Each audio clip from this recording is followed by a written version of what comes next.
Hello, Amir here.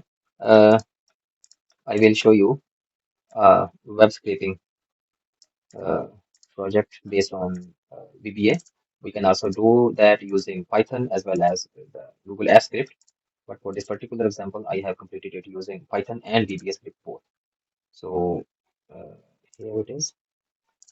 Yeah. So I have done it using VBA. This one is for VBA. First of all, I will show this. Now I will first of all delete all the data.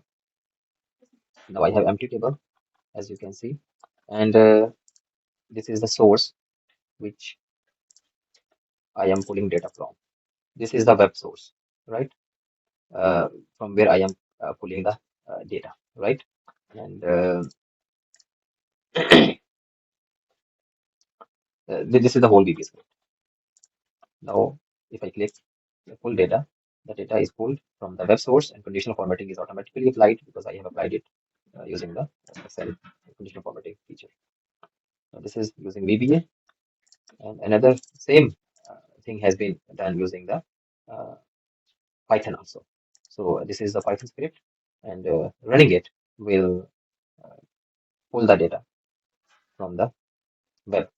And as you can see, this sheet has been updated with 15th October 2024.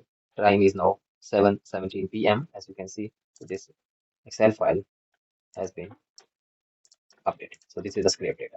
Using this is using Python. So the Python script did this.